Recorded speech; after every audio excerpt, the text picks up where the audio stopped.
Emerging Odisha को स्वागत। Rail यात्री पॉकेट को बड़ झटका।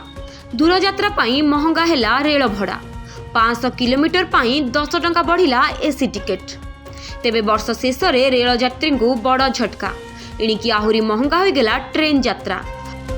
बढ़िला टिकेट दाम।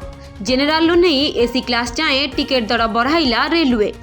यात्री पॉकेट उपरे पड़िबो बोझ। खास करी दूर को यात्रा करुवा यात्री माने एबेठू अधिक खर्चांत हेबे।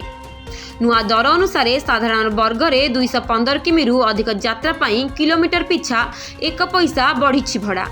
मेल और एक्सप्रेस ट्रेन रे नॉन एसी पाई किलोमीटर पिछा 2 पैसा एवं नॉन एसी पाई मध्य किलोमीटर पिछा 2 पैसा वृद्धि करा जाइछि। सेही भली नॉन एसी रे 500 किमी यात्रा पाई अधिक 10 टंका देबाकू पड़िबो। आसंता 26 तारिख रु लागू हेबो एही नुआ दर। वर्धित भड़ा द्वारा भारतीय रेलवे चलित वर्ष 600 कोटी टंकार आय करबा नहीं अनुमान करा जाइछि। तेबे लोकल ट्रेन और मासिकिया टिकेट रे कोनोसी वृद्धि होई नाही। नुआ दर अनुसार ऑर्डिनरी क्लास रे 215 किलोमीटर यात्रा पाई कोनोसी अतिरिक्त राशि देबाकू पड़िबो नाही। एभली खबर आगु सुनिबा पाई हम चैनल को लाइक शेयर सब्सक्राइब करंतु।